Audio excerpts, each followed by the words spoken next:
Hello दोस्त, मैं S के हिमांशु सर फ्रॉम बख्तियारपुर। आज हम लोग सीखेंगे एनसीईआरटी बुक एक्सरसाइज 7.5। जैसा कि हमने लिखा है दोस्त, आंशिक भिन्नों का समाकलन, जिसको हम लोग बोल सकते हैं आंशिक भिन्नों द्वारा समाकलन। इंग्लिश में इस चैप्टर को बोलते हैं पार्शियल फ्रैक्शन। इस चैप्टर को आंशिक भिन्नों का समाकलन को इंग्लिश में हम बोलते हैं पार्शियल फ्रैक्शन। पार्शियल फ्रैक्शन का मतलब होता है आंशिक भिन्नों द्वारा समाकलन। जैसे इसके पहले हम एक्सरसाइज 7.6 पढ़े थे, उस चैप्टर का नाम था integration by part. Integration by part का हिंदी होता है खंडश समाकलन। जस्ट लाइक उसी प्रकार आज हम एक चैप्टर पढ़ेंगे जिसे हम इंग्लिश में बोलते हैं पार्शियल फ्रैक्शन और हिंदी में बोलते हैं आंशिक भिन्नों द्वारा समाकलन। Exercise 7.5 NCERT book. इसमें हम टाइप 4 पढ़ेंगे। टाइप ए में हम देखेंगे कि टाइप ए पढ़ेंगे, फिर हम लोग पढ़ेंगे टाइप बी पढ़ेंगे, फिर हम लोग पढ़ेंगे टाइप सी पढ़ेंगे, फिर हम लोग पढ़ेंगे दोस्त टाइप डी पढ़ेंगे। ठीक है, तो बारीकी से हम लोग हर वो चीज़ को सीखेंगे चाहे जितना टाइम लगे। ठीक है, तो यहाँ पे देखना दोस्त, टाइप ए पहले सीखते हैं। मतलब 7.5 में टोटल क्वेश्चन 24 हैं, बट उसमें हम सबसे पहले टाइप ए सीखेंगे। तो दोस्त हम पहले टाइप ए सीखेंगे। टाइप ए सीखते हैं। देखो यहाँ पे हमने क्या लिखा है दोस्त, LINEAR, लीनियर। इसको बोलते हैं लीनियर। लीनियर का मतलब होता है रैखिक समीकरण। जिस तरह से होता है क्वाड्रेटिक इक्वेशन, क्यूबिक इक्वेशन, उसी तरह से एक होता है लीनियर इक्वेशन। लीनियर इक्वेशन का मतलब वैसा समीकरण जिसका डिग्री 1 हो। डिग्री 1 का मतलब जिसका घात 1 हो। जैसे कि x प्लस वाई, ये क्या है, रैखिक समीकरण है क्योंकि इसका घात 1 है। x1 x प्लस 2, ये क्या है, रैखिक समीकरण है क्योंकि इसका घात क्या है, 1 है।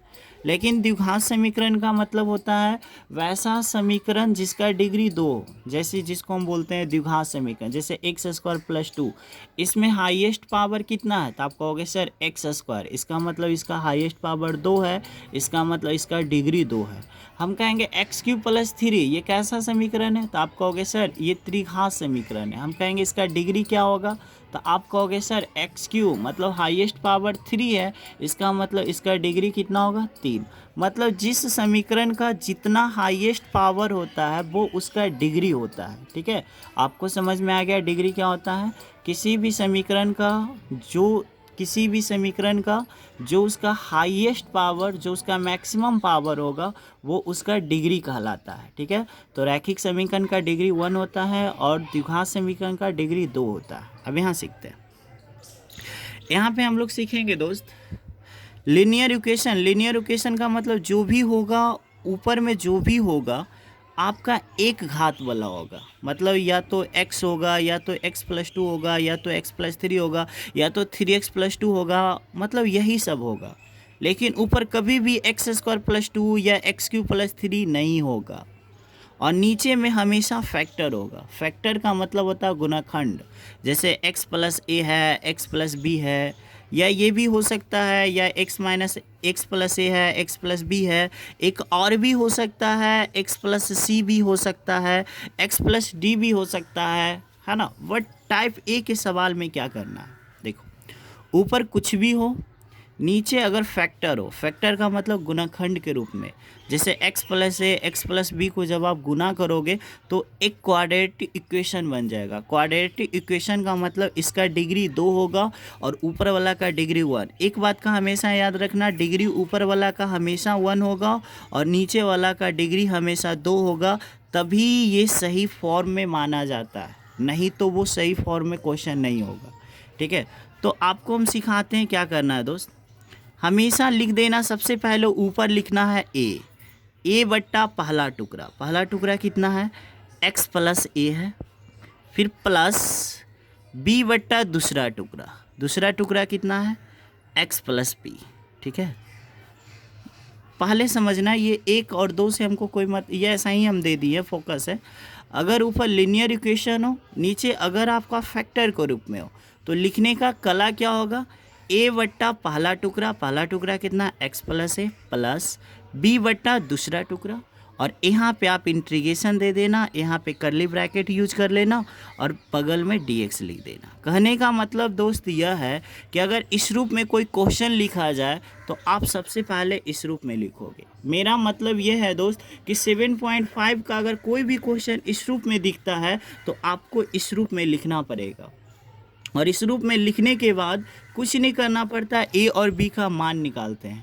ए और बी का मान कैसे निकलता है, तो जिसका मान निकालना उसको हर बराबर 0 करते हैं, यानी x प्लस ए बराबर 0 करेंगे तब a का मान निकलेगा, और x प्लस बी बराबर 0 करेंगे तो b का मान निकलेगा। एक चीज़ और सिखाते हैं, जैसे देखो अगर 7.5 का कोई भी क्वेश्चन ऊपर रैखिक समीकरण हो और नीचे फैक्टर के रूप में हो, फैक्टर का मतलब x plus a x plus b x plus c, ठीक है, तो इसको लिखने का कला क्या होगा, देखो ए बट्टा पहला टुकड़ा कितना है दोस्त x प्लस ए प्लस बी बट्टा दूसरा टुकड़ा कितना है x प्लस बी, ठीक है, प्लस सी बट्टा तीसरा टुकड़ा कितना है x प्लस सी। इसको आप पैक कर दो, पैक का मतलब कोई भी ब्रैकेट आप यूज कर लो, और यहाँ पे इंटीग्रेशन आएगा तो dx। कहने का मतलब मेरा यह है 100 बात की एक बात, अगर टाइप ए का सवाल में क्या होता है, ए बट्टा पहला टुकड़ा बी बट्टा दूसरा टुकड़ा, ए बट्टा पहला बी बट्टा दूसरा टुकड़ा सी बट्टा तीसरा टुकड़ा, मतलब इस तरह का क्वेश्चन को हम इस तरह से लिखेंगे और इस तरह के क्वेश्चन को हम इस तरह से लिखेंगे, ठीक है। चलो टाइप ए ख़त्म हो गया, टाइप बी में समझना। टाइप बी में वही होता है, टाइप बी में ऊपर कुछ भी रहे लेकिन जो भी रहेगा आपका डिग्री 1 वाला रहेगा। डिग्री 1 वाला का मतलब ऊपर जो भी रहेगा रैखिक समीकरण रहेगा और नीचे आपका फैक्टर के रूप में रहेगा, ठीक है। आप टाइप ए में समझना कि x plus a x plus b whole square में है क्या, नहीं है, लेकिन टाइप बी में देखना हमने यहाँ पे होल स्क्वायर यूज किया है। तो कैसे लिखना है, देखो टाइप ए की तरह ए बट्टा पहला टुकड़ा, बहुत प्यार से लिखना है, ए बट्टा पहला टुकड़ा लिख दिए बब्बू, आगे बढ़ेंगे प्लस, फिर से ए बट्टा पहला टुकड़ा, आगे बढ़ेंगे प्लस, देखो बी बट्टा दूसरा टुकड़ा, लेकिन जब हम दूसरा टुकड़ा को देखते हैं तो पता चलता है यहाँ पे है होल स्क्वायर, जब स्क्वायर दिखे तो स्टॉप, ठीक है। पहले देखो हम आँख मूंद के ए बट्टा पहला टुकड़ा प्लस बी बट्टा दूसरा टुकड़ा को देखते हैं तो स्क्वायर है, जब होल स्क्वायर स्क्वायर नहीं है ये होल स्क्वायर है, जब होल स्क्वायर रहेगा बाबू तो आप 1 से स्टार्ट करना, पावर 1, फिर वो आगे बढ़ना सी बट्टा पावर यहाँ पे हो जाएगा 2। ऐसा क्यों होता है हम बताएंगे, यही कॉन्सेप्ट है। टाइप बी में कहने का मतलब इस तरह का अगर सवाल रहेगा तो आपको इस तरह से लिखना पड़ेगा। जैसे देखो ए बट्टा पहला टुकड़ा हमने लिख दिया, इसमें स्क्वायर नहीं है, फिर हम आगे बढ़े प्लस बी बट्टा दूसरा टुकड़ा, बट दूसरा टुकड़ा हम देखते हैं कि स्क्वायर है, तो जब स्क्वायर रहेगा तो कितना से स्टार्ट करेंगे, पावर 1 फिर पावर 2। आप क्या करो, इसको आप घेर दो तो यहाँ पे इंटीग्रेशन, फिर बगल में क्या आएगा dx, ठीक है। जैसे एक और समझाते हैं, जैसे देखो इसको लिखना है तो आप क्या लिखोगे, ए बट्टा पहला टुकड़ा कितना है दोस्त, आप कहोगे सर x प्लस ए प्लस बी बट्टा दूसरा टुकड़ा को देखते हैं तो q है, कितना है q, तो हम पावर 1 से बढ़ेंगे, x प्लस बी है पावर 1 करेंगे, फिर वो आ जाएगा c कितना आ जाएगा, x प्लस बी का होल स्क्वायर हो जाएगा, क्यू स्क्वायर होगा क्योंकि 1 2, अब ये आएगा d कितना होगा, x प्लस बी का q, इसका अब इसको पैक कर दीजिए और यहाँ पे इंटीग्रेशन dx। 100 बात की एक बात हम समझाना चाहते हैं दोस्त, फिर से समझना, अगर टाइप ए का कोई भी सवाल हो तो आपको लिखने का मतलब है ए बट्टा पहला टुकड़ा बी बट्टा दूसरा टुकड़ा लिखोगे। अगर आपका 3 गो रहेगा तो ए बट्टा पहला टुकड़ा बी बट्टा दूसरा टुकड़ा सी बट्टा तीसरा टुकड़ा, ये टाइप ए ख़त्म हो गया। टाइप बी में क्या होता है, अगर इस रूप में आपको सवाल रहेगा तो आपको इस रूप में लिखना पड़ेगा, यही कॉन्सेप्ट है, यही फार्मूला है, यही सब कुछ है। जैसे कि देखो ऊपर कुछ भी रहे लेकिन रहेगा आपका रैखिक समीकरण, ठीक है, तो ए बट्टा पहला टुकड़ा प्लस बी बट्टा दूसरा टुकड़ा को देखते हैं तो होल स्क्वायर है तो 1 से स्टार्ट करेंगे, 1 फिर क्या 2, आगे देखते हैं एक क्वेश्चन और देखते हैं, ऊपर रैखिक समीकरण, ठीक है, ए बट्टा पहला टुकड़ा बी बट्टा दूसरा टुकड़ा को देखते हैं तो q है, तो q है तो कितना होगा 1, फिर क्या होगा 2, फिर क्या होगा 3, ठीक है। नेक्स्ट टाइप सी, ये काफ़ी इम्पोर्टेंट है। टाइप सी से एक क्वेश्चन पूछा जाता था पहले का एग्जाम में 7 नंबर में। उदाहरण नंबर 16, काफ़ी इंपॉर्टेंट क्वेश्चन है। टाइप सी में बाबू एक्सरसाइज 7.5 का क्वेश्चन नंबर 7 एंड उदाहरण नंबर 16 जो टाइप सी पे बनेगा, और ये काफ़ी खतरनाक कॉन्सेप्ट है, इसको समझना। देखो ये दोनों में टाइप बी और टाइप सी में क्या फ़र्क है। टाइप सी में यहाँ पे आया है एक्स स्क्वायर, जबकि टाइप बी में आया है होल स्क्वायर। होल स्क्वायर आने पे कॉन्सेप्ट क्या कहता है, 1 से हम स्टार्ट हो जाते हैं। हॉल क्यों आएगा 1 2 3, हॉल के पावर 4 आएगा 1 2 3 4, 5 आएगा 1 2 3 4 5, होल स्क्वायर आएगा 1 2। बट अगर एक्स स्क्वायर आएगा तो क्या कॉन्सेप्ट है, इसको समझिएगा, ये काफ़ी इंपॉर्टेंट कॉन्सेप्ट है। देखो ए बट्टा पहला टुकड़ा कितना है बाबू, एक्स प्लस है। बी बट्टा दूसरा टुकड़ा जब देखते हैं नूनू तो पता चलता है बब्बू कि एक्स स्क्वायर है, ठीक है।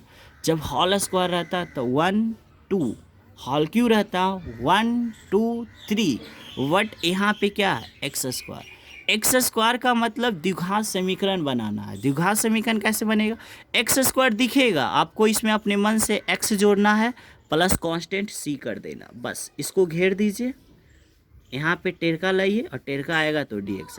ये लिखने का कला है। कहने का मतलब है अगर इस रूप में क्वेश्चन है तो उसको आपको इस रूप में लिखना पड़ेगा। कैसे, ए बट्टा पहला टुकड़ा प्लस बी बट्टा दूसरा टुकड़ा। जब दूसरा टुकड़ा को हम देखते हैं तो द्विघात समीकरण है, तो हम क्या करेंगे अपने मन से एक्स और कांस्टेंट सी जोड़ देंगे, बी के बाद सी जुटेगा, ठीक है। जैसे एक और समझाता है, देखो ये क्वेश्चन है, आपको ए बट्टा पहला टुकड़ा लिखना, बहुत प्यार से एक्स प्लस ए लिख दिए। फिर आगे बढ़ते हैं, बी बट्टा दूसरा टुकड़ा कितना, एक्स प्लस बी। फिर आगे बढ़ते हैं प्लस सी बट्टा तीसरा टुकड़ा को कितना देखते हैं, एक्स स्क्वायर प्लस सी देख रहा है, ठीक है। जब यहाँ पे एक्स स्क्वायर है तो अपने मन से इसमें एक्स करना है, अब प्लस सी कर देना। सॉरी सी नहीं होगा, क्योंकि सी के बाद क्या होता है, डी होता है। तो यहाँ पे क्या हो जाएगा दोस्त, आप समझ जाना घर पे, ठीक है, डी है, ठीक है। और इसको आप क्या करो, घेर दो, और इसको आप क्या करो, इंटीग्रेशन दो, तो इंटीग्रेशन दोगे तो क्या आएगा, डी एक्स आएगा। फिर से हम समझाना चाहेंगे टाइप सी को। देखो बाबू टाइप सी में क्या करना है ना बाबू, ए बटा पहला टुकड़ा प्लस बी बटा दूसरा टुकड़ा कितना है, एक्स स्क्वायर प्लस बी। अगर एक्स स्क्वायर है तो द्विघात समीकरण बनाना, मतलब अपने मन से एक्स जोड़ देना प्लस कांस्टेंट सी। अगला स्टेप में ए बटा पहला टुकड़ा, बी बटा दूसरा टुकड़ा प्लस सी बटा तीसरा टुकड़ा क्या है, एक्स स्क्वायर प्लस सी। तो अपने मन से इसमें एक्स प्लस क्या कर देंगे, प्लस क्या कांस्टेंट टर्म डी जोड़ देंगे, ख़त्म हो गया। लेकिन टाइप ए, हम अब यहाँ पे समझना, टाइप ए का सवाल हो चाहे टाइप बी का सवाल हो चाहे आपका टाइप सी का सवाल हो, हमेशा लीनियर इक्वेशन का मतलब जिसका डिग्री 1 हो, और फैक्टर का मतलब जिसका डिग्री 2 हो 3 हो 4 हो, कुछ भी हो सकता है। लेकिन यहाँ पे समझना, बाय द वे मान लो दोस्त हमने यहाँ पे एक वर्ड लिखा है, लीनियर इक्वेशन को हम मान लिए एक फलन पी एक्स, फैक्टर को हम मान लिए फलन क्यू एक्स। तो टाइप ए बी सी जितने भी हम कॉन्सेप्ट दिए ये तभी लागू होंगे जब क्यू एक्स का मान पी एक्स से बड़ा हो।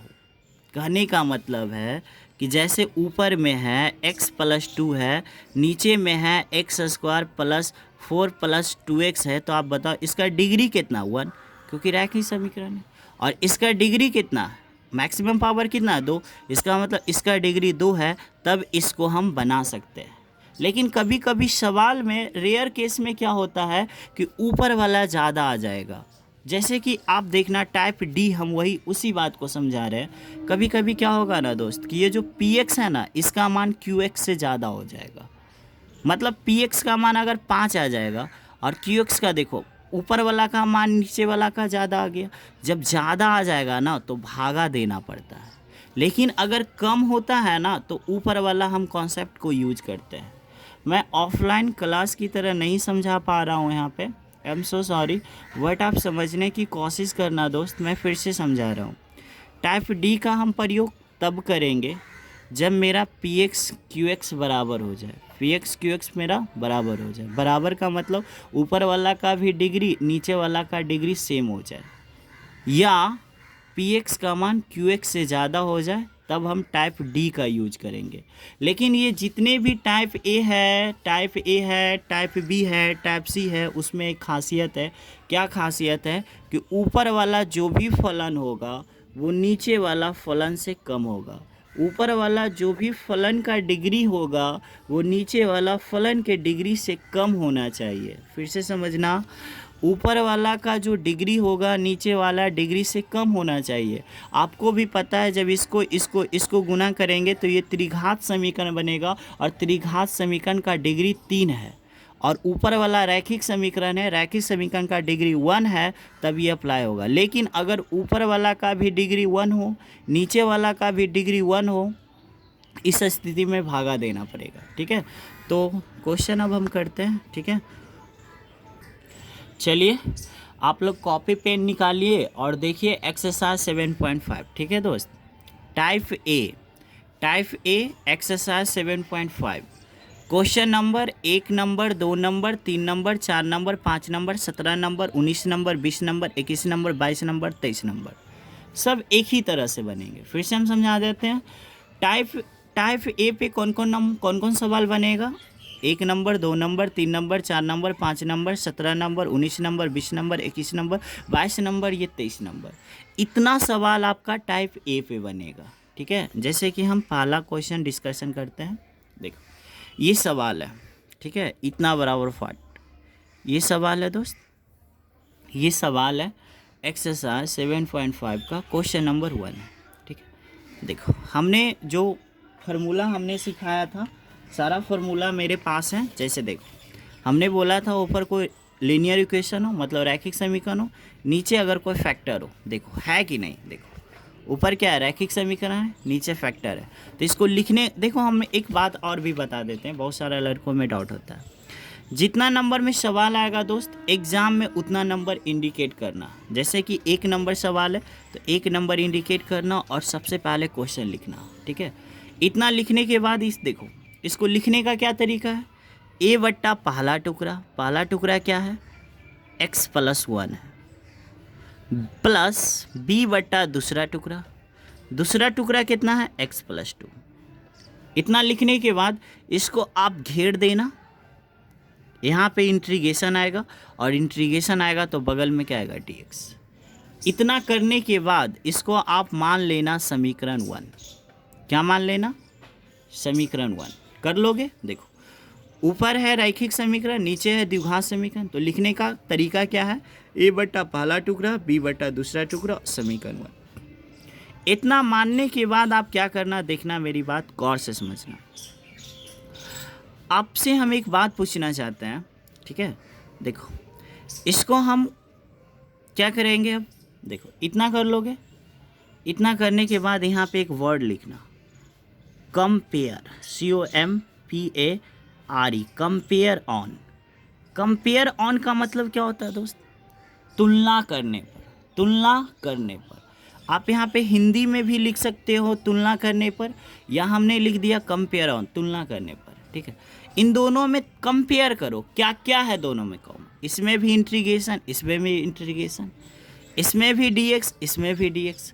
इसका मतलब इसका जो बीचे वाला है, बीचे वाला कितना है, x, फिर कितना है x+1, फिर कितना है x+2। इसका जो बीचे वाला है, इसका बीचे वाला के क्या होगा, बराबर होगा।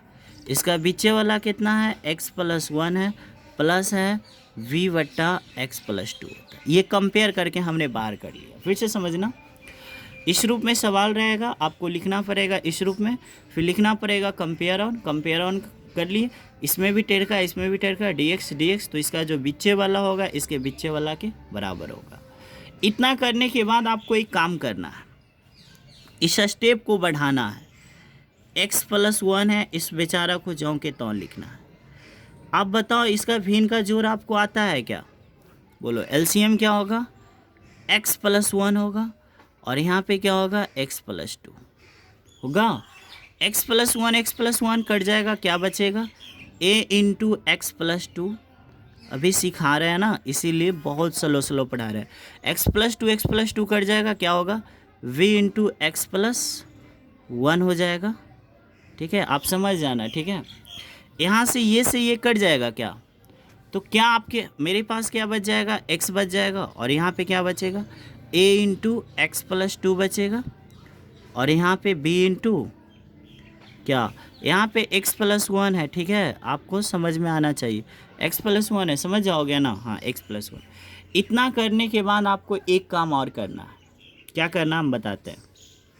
ठीक है, क्या करना है आपको, यहाँ पे एक काम करना है, जब जिसका मान निकालना है उसका हर बराबर 0 करना है, और ये नियम टाइप ए में ही सिर्फ फॉलो होगा। फिर से समझना, अगर ए का मान निकालना है तो ए का हर बराबर 0 करेंगे, अगर बी का मान निकालना है तो बी का हर बराबर 0 करेंगे, और ये नियम टाइप ए में सिर्फ फॉलो होगा। मतलब टाइप ए में का मतलब है कि टाइप ए में ही सिर्फ फॉलो होगा। जैसे देखो, हमको चाहिए दोस्त ए का मान, तो जिसका मान निकालना है उसका हर बराबर 0 करेंगे। ठीक है, हर बराबर क्या करेंगे, 0। ए का मान निकालना है, ए का हर कितना, x प्लस 1। यहाँ पे लिखेंगे जब हर बराबर 0 करेंगे, x प्लस 1 बराबर, जब हम 0 करेंगे तो दिस इम्प्लाइज, तो कुछ नहीं होगा, ए का मान निकलेगा। किसका मान निकलेगा, ए का मान। कैसे निकलेगा वो भी बता देते हैं। वट x प्लस 1 बराबर 0 करेंगे, x प्लस 1 बराबर 0 करेंगे तो किसका मान निकलेगा, ए का मान निकलेगा। अब सवाल है सर ए का मान कैसे निकलेगा, हमने तो 1 मिनट सॉरी, x प्लस ए बराबर अगर हम 0 किए हैं दोस्त, गौर से समझना है यहाँ पे, x प्लस ए बराबर, देखो x प्लस ए बराबर 0 किए हैं तो x बराबर क्या होगा, -1 होगा। ठीक है, x प्लस 1 बराबर 0 तो x बराबर कितना होगा, -1। -1 को आपको इसमें रखना है। ठीक है, इसमें रखना है। ठीक है, तो रखो, तो x बराबर -1 रखो, इसमें रखना है। फिर से समझा रहे हैं, जिसका मान निकालना उसका हर बराबर 0।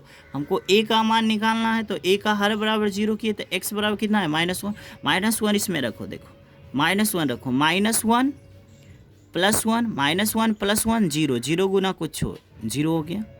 अब देखो यहाँ पे रखना है -1, तो -1 प्लस 2, तो प्लस 2 में से -1 जाएगा, plus 1, 1 Guna a, that means इधर तो a बचेगा, और यहाँ x के जगह पे कितना, -1, यानी ये a का मान निकल गया।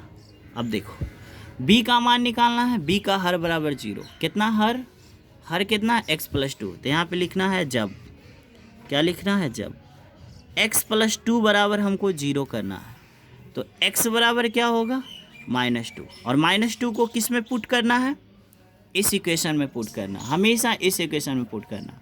तो x बराबर -2, तो यहाँ पे रखो -2 हो जाएगा, यहाँ पे रखो -2, तो -2 प्लस 2 0, 0 गुना कुछ हो 0, यहाँ पे क्या है b, और यहाँ से देखना जब यहाँ पे रखोगे -2 तो -2 में से +1 जाएगा, -1, और यहाँ से देखना एक माइनस माइनस कट जाएगा, तो ओवरऑल आप यहाँ पे क्या देख रहे हो, ये 2, और इधर यहाँ क्या देख रहे हो, b, यानी 2 बराबर क्या हो गया, b।